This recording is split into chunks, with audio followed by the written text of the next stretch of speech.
Welcome to Healing the Spirit, a space where we awaken our creativity, deepen our connections, and remember who we are through the lens of astrology, archetypes, and art making. I'm your host, Jonathan Coe.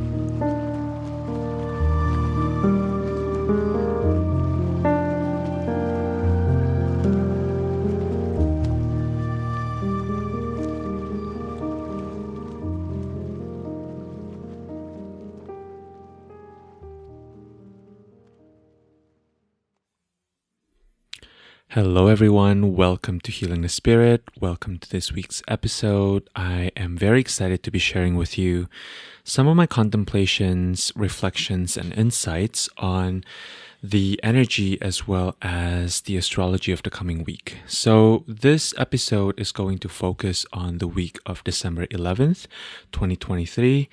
And as always, I invite you to co-create a space where you can also allow your own information to come through, allow your heart to speak to you, allow your body to share with you sensations, and allow your intuition to be present.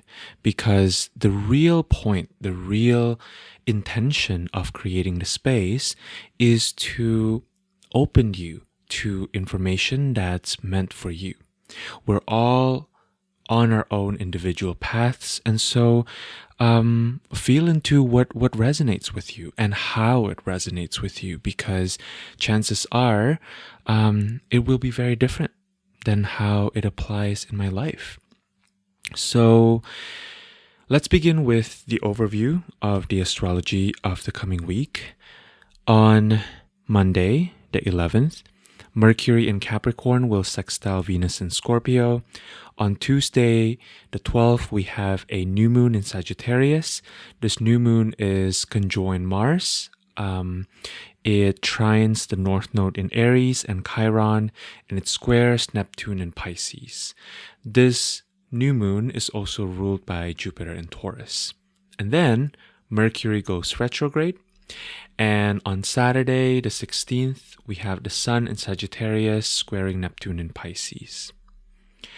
And so what really comes up for me as I was feeling into the energy of the coming week is this energy of the void and what happens in the void, as well as our reactions and our responses to the void.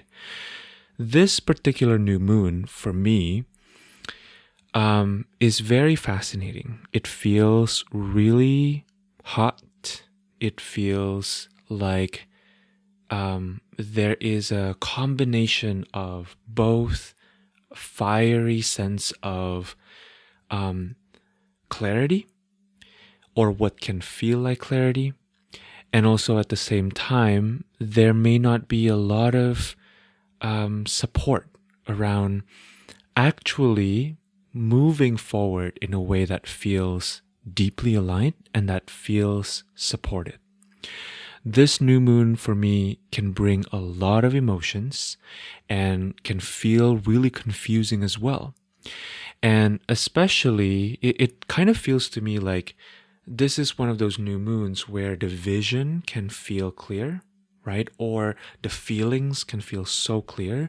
But when it comes to actually implementing, actually taking a step forward, things can start falling apart real quickly. Like before you even get to 50 meters ahead, you start to see things kind of disintegrating. So, and then bring also this additional layer of Mercury going retrograde. This is not exactly a pretty new moon to be kind of moving forward on anything. And I think in general, right, the consensus amongst astrologers, as well as in my own experience, new moons aren't really times to start something new necessarily. Rather, new moons are beautiful for kind of going within and illuminating parts of us, right? Creating integration for parts of us that want to have this large vision, as well as want to calibrate our capacity so that we can actually execute those visions, right? New moons are perfect for setting intentions, for feeling into how we've been doing. I think new moon for me feels like a lot of resting energy as well. And this new moon is no exception, and perhaps some of these themes are actually intensified. And yet, there's also something here about not discounting and not fully discrediting the experience of expansion that actually is happening, but may be happening more on a deeper level, may be happening more on a level that feels quite subtle or more subtle than our thinking mind expects it to be. And what this can look like is some of these expansions feel to me like they can look really mired in doubt, right? That it may be important to feel into a different perspective of what doubt means, right? Oftentimes, when we doubt our visions, when we doubt our dreams, it's easy to translate that into, oh, there must be something wrong with the vision. Therefore, I am doubting, and this vision needs to be discarded, or I need to find another vision, right? Or if you are in the camp of someone who gets really, really excited about the vision, and then you start doing something, and then very quickly reality kind of mirrors back to you that some challenges, right, or some obstacles, you might find yourself getting really discouraged. You might find yourself doubting massively, right? Here's something I want to offer. To doubt means that you feel safe enough to question on some level, right? When we doubt, what we are doing is we open ourselves up to what else is available, what else is possible, what are we not seeing. We open to the reality that multiple universes, multiple worlds, multiple perspectives always coexist at the same time. When we're so sure about something, when we feel this unbridled confidence to move towards a particular direction, often what is happening is either we have thought about this enough, or we are moved by some force that may feel larger than us, right? But also within ourselves. Or we may be limiting ourselves to one positionality, right? To one definition. Many people are afraid of being in liminal spaces because liminality can feel inherently unsafe. Being uncertain, having doubts can feel really infuriating to the ego, right? Our reptilian brains have evolved for us to find certainty because certainty feels like safety, right? Certainty feels like survival, when in reality, nothing really is certain. And also, liminality is fascinating, right? Because liminality to me actually feels more like flow rather than never being certain. There is something about liminality that I think it's really easy for our minds to kind of get tangled up in this idea of, oh, if I enter this liminal space, if I enter this in-between space, then I will never know. Then I will never act, right? But that's actually not true. Befriending liminality means that sometimes you are certain, and at other times you are not, right? But even in your certainty, you know that beyond a shadow of doubt, at some point you will again return to uncertainty. That is just the flow of life, right? We flow in and then we flow out. We flow up and then we flow down, right? In Taoism, there's this idea of in stillness, there's movement, and in movement, there's stillness. So paradox is actually where inspiration lives. So if you are experiencing, or if you are receiving this larger vision of what's possible for your life, for the communities that you belong to or that you are responsible to, for the projects that you're working on, right? But then you take a few steps forward and then you quickly realize there's a quicksand here. Nothing is really materializing. I really want you to give yourself a lot of grace here. If you are doubting, that's okay. This is part of the human experience. This is quite normal, right? And my encouragement is to give yourself the grace of feeling safe within that doubt, right? Give yourself a chance to tell yourself, it's okay. This isn't feeling 100%. I don't fully know yet, but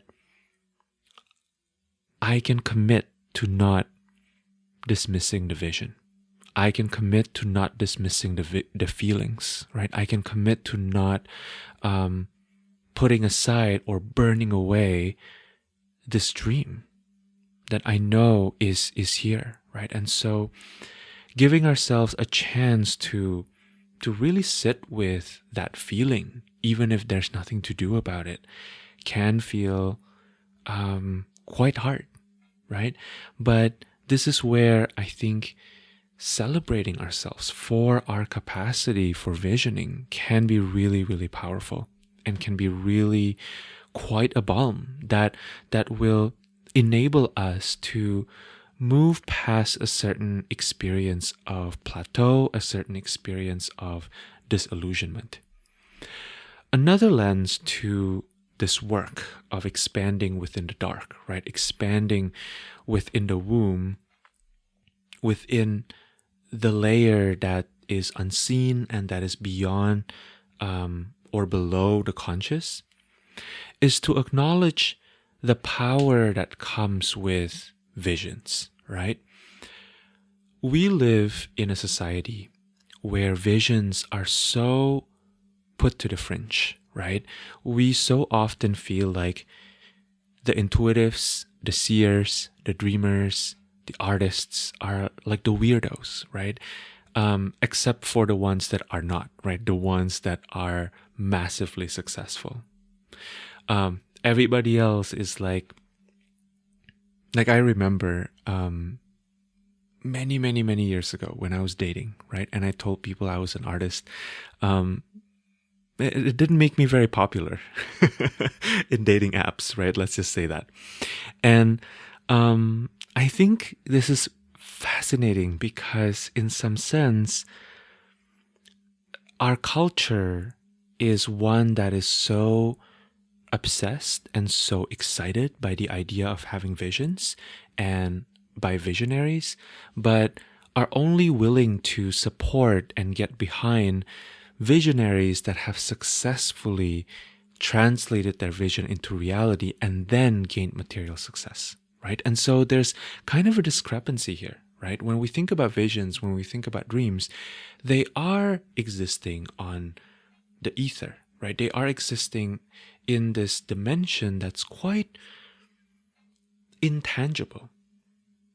And I think part of why we are afraid of visions before they are translated is because there is kind of this power as well as a wonkiness to visions, right? That this is making me think of when I was doing intuitive training, and I used to regularly swap readings with my classmates and my colleagues, sometimes I would see a particular vision. I would see a particular scenery, and then I share it with the person. And without translating it based on my understanding and my how that vision is making sense to me, I often would ask the person, what does that bring up for you? And then the person would say it, right? Would say what comes up for them. And it's always fascinating to me that this experience is always very 50-50, right? Sometimes this other person shares something that feels very much aligned with my vision and my feelings and my experiences with the vision. And then the other 50% of the time, it feels like, what? Like, are we even talking about the same vision? Like, how is this what's coming up for you? Doesn't mean that they're wrong. Doesn't mean that I'm wrong, right? But it just means that two different people receiving the same information can have such different experiences, right? I'm sure, a more clear or maybe a more concrete example would be if you go to a concert, right? And you absolutely love every minute of it. And then you turn around to your partner or your friend and they're bored, right? Or like they fell asleep, right? How is it possible that two people experiencing the same thing, right, externally can have such a different internal experience? So in the sense, I think there's kind of an uncertainty, right, to having visions, to having dreams. And there's also, when you are the person who is gifted with this vision, that work of being the person who is gifted and then perhaps wanting to implement the vision, wanting to translate the vision into incarnate reality, comes with a certain level of power, right? You get to decide how this vision looks like in real life, whether that's a creative vision or that's a vision about what is possible within relationships, right? Or that is a vision that has to do with your larger community or even the world, right? If you believe that indeed you are meant to lead, you are meant to steward this idea into life, right? Or that you are here to impact certain communities, can you be honest about the foundations that are necessary in order to successfully execute these ideas, in order to bring the benefit and the care and the love for the people and the projects that you are responsible to? To me, it's really important to distinguish between being honest and being perfect or having perfect sight, right? The two are not the same. Being honest is not about being perfect. Being honest is simply giving yourself the space to ask the hard questions. In this world, there is no perfection. Perfection is an illusion. We are always moving forward imperfectly, no matter what. And so to cling on to ideas that perfection is even possible or perfect control exists is in fact a disservice, right, on some level. And yet, at the same time, when we're not fully honest with ourselves about the work that's necessary to actually deliver on the vision, we can potentially be missing a piece. We can potentially build on shaky foundations, right? And sometimes that's cool. Other times, when we build on shaky foundations that we could have avoided, we could ultimately end up hurting people. We can ultimately end up creating some sort of casualty, right? And often the difference between creating something that has a solid foundation and something that doesn't is actually very simple, right? It's just giving yourself a little bit of extra space, between you and your urgency, between you and your drive to take the next step, even if some part of you knows that a little bit more work can actually make that next step feel way more aligned, right? It's just a matter of giving yourself a chance to do prerequisite work. And holding the subtle nuance is not easy, right? It's not easy to be honest with ourselves about our motivations or our capacity or our true desires, while also at the same time giving ourselves the permission to move imperfectly when moving is what is called for. And also, it can be so deeply rewarding to hold the subtle nuance, right? There is kind of a balancing work that I think can happen here that can be so rich. This to me, right? This rather uncomfortable space between moving forward imperfectly and also creating honesty with ourselves is such fertile soil for wisdom, right? And I don't just mean like wisdom that's in the head, right? Wisdom that you can turn into nice phrases that you can share on Instagram. I'm talking about the kind of embodied wisdom that can be felt and ripples outwards through all aspects of your service, through all aspects of your creation, through all aspects of your relating, right? This is the kind of foundation. This is the kind of unshakable, unflappable faith, for lack of a better term, for what you are being guided to, right? And the messages that are coming through your higher self, your guides, your ancestors, right? A lot of this work around foundations, to me, are actually quite internal. Sometimes we are called for to create foundations that are very much happening or that very much needs to be implemented on a physical level, right? Sometimes maybe those foundations look like creating clear boundaries with your calendar or with your device, right?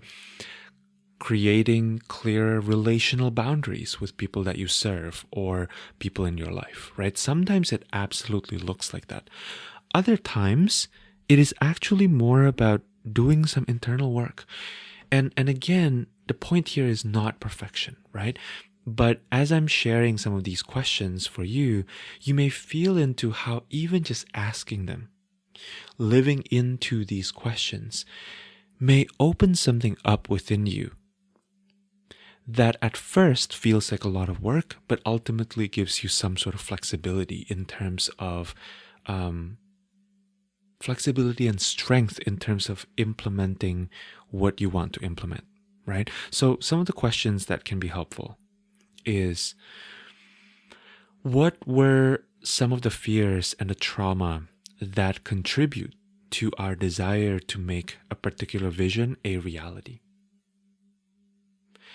Oftentimes, when we have a vision, it is easy for us to be driven by, to be moved by a sense of lack, right? Something that we didn't receive earlier on in our lives.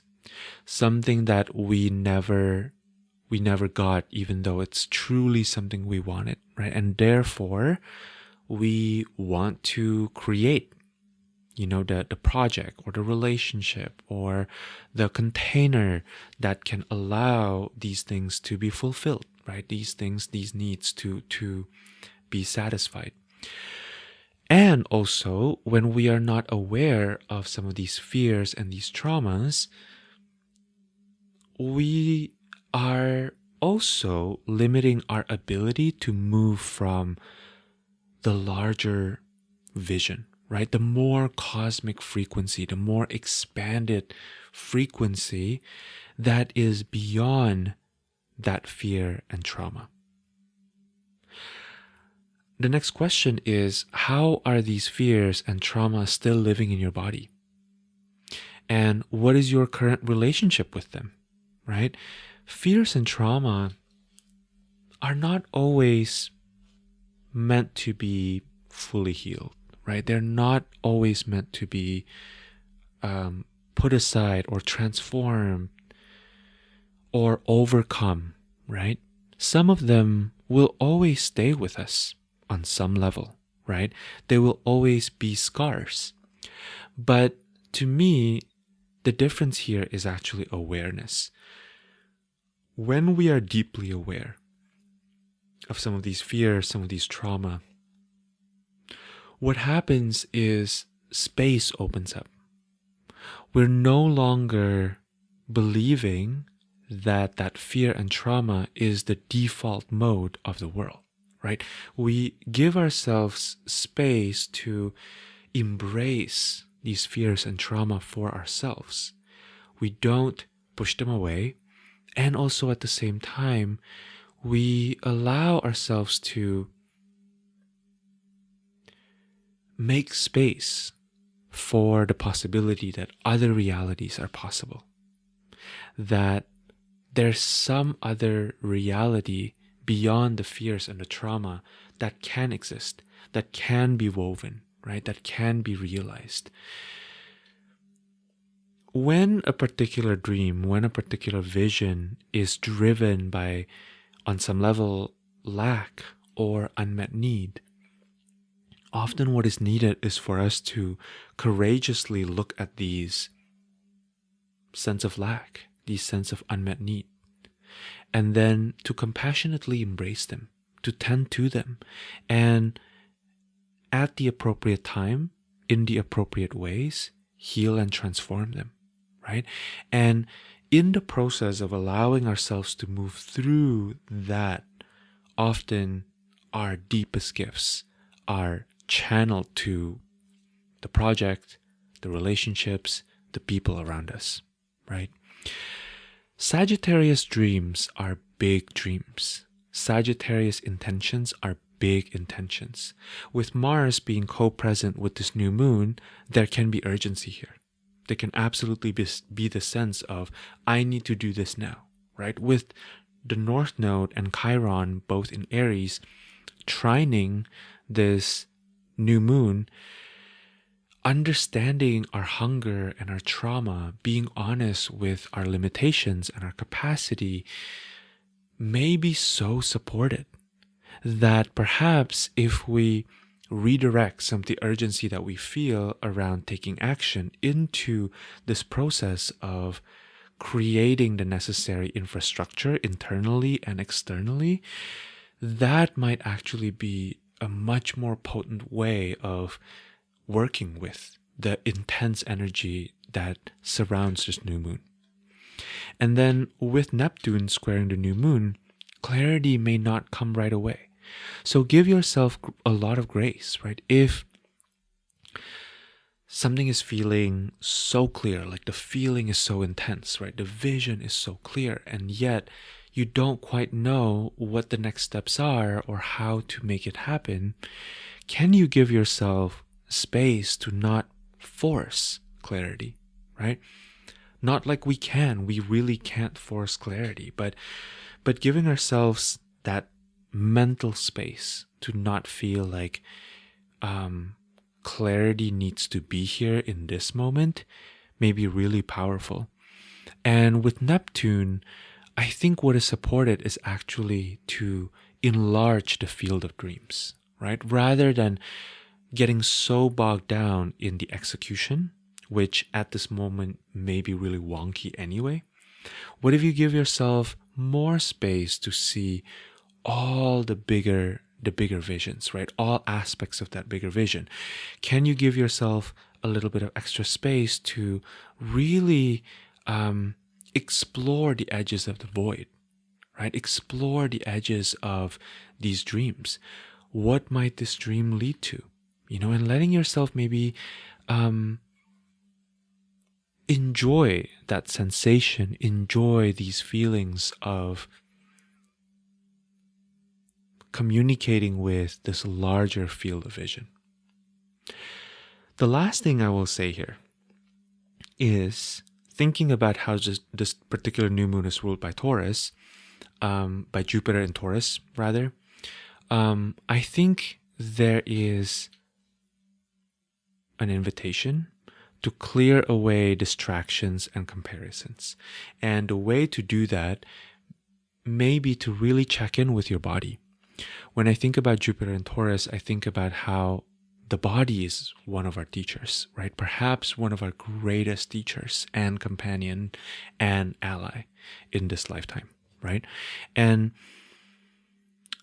if you find yourself getting into a space of being distracted by some other dreams that other people are chasing, or that the collective is telling you you need to want, right? Or if you get really sucked into the idea of comparison, feeling really powerless because you see everybody else and how they're doing it, and none of the ways that they're doing it feel totally aligned with you, this may be a really good time to cut things out from your life.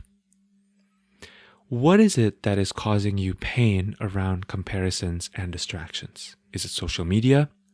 Is it a certain way of interacting with your colleagues, maybe, or with people in your community? Are there certain relationships that you need to be very honest about, that you need to just kind of move away from, for now, right? Doesn't mean that it will be forever.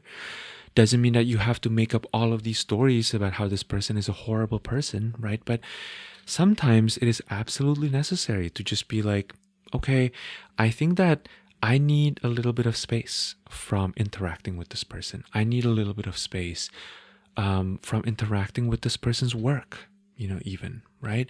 If it doesn't feel good in your body, there are always two things you can do, right? One is you can ask that sensation. And I think I really recommend us all to start with this, right? Because when we ask these sensations, these feelings for more information, and we are patient with the process of inquiry, what tends to happen is that they illuminate for us the things that we need to see. They start sharing with us their deep, potent wisdom, even if what's on the surface is pain and trauma, right? And fears. And once that process feels complete, oftentimes we don't even need to go into distraction and comparison anymore, right? Maybe by that point we're done. We are kind of, we did the work, right? And we're like, okay, not triggered by this person anymore. We're good, right? And other times we realize that we are still unable to stay in flow, right? In a neutral flow with our interaction with this person. So sometimes we just need to give a little bit of extra space to ourselves and to this person, and give ourselves the validation of, this is my experience right now. I don't need to deny my experience, right? And I don't need to make up stories about the situation, this person either. I can just kind of move away. So I hope that helps. I hope that this new moon brings you interesting information. I hope that you are giving yourself the space, giving yourself the tending that is necessary to hold the vision. When I think about the visions that I've held in my life, often it kind of feels to me like I am pregnant with them, right? Like I've never been pregnant physically, obviously, but it feels to me like there is a certain level of discomfort, of like, oh, I know I really want to do this, but I don't know quite yet how it's all going to materialize. And can I give myself the grace of letting all of that be present, letting the feelings be there, letting the feelings be strong and potent, and celebrating the fact that I am interested with these visions, right, with these desires, and not feel like I have to move before the time is right. It's okay to wait. It's okay to not get sucked into doing a million different things that you didn't want to do and is not going to work out anyway. It's okay. It's okay to give a little bit of extra space to yourself. All right. Thank you so much for sitting here in this contemplation with me. A couple announcements. The first one is I am still taking some year behind readings. I'm still booking them. If you are interested in kind of reviewing your year, I think this is such a beautiful opportunity to digest, to metabolize, to alchemize some of the things that you have been working with this past year. I think this reading that I'm offering is a beautiful opportunity to really honor all these different parts of you, right, that have moved through a lot in 2023. So if that feels exciting, I'm going to link it below in the show notes. And I would love to see some of you. I would love to hold space for some of you. I've done a couple of these readings and they have been so potent. They have felt like such powerful, pure, loving transmissions for the person and their path. And I've just been really blown away by how amazing and energizing they feel to me as well. So if this is something that interests you, I would love to hold space for you in that particular capacity. And the other thing that I want to remind you of is, if you feel like this podcast has been helpful to you, if these contemplations have been helping you and have been nourishing you in some ways, I would really love to receive your support in sharing this episode, or sharing any episodes that you enjoy, or to write a review, especially on Apple Podcasts, because the reviews there really, really help in getting the algorithm to pick up on this podcast and to find others who can really benefit from this work and from this contemplation. Same thing if you are on Spotify, your reviews and your comments are so, so helpful. So if you if you would like to help this free podcast, free resource reach more people, I would really, really appreciate your help and your beautiful contribution to this project. All right. Thank you so much, everyone. I hope you a beautiful week, and I can't wait to gather with you again, whenever that may be. I'm sending you so much love. Thank you, thank you, thank you.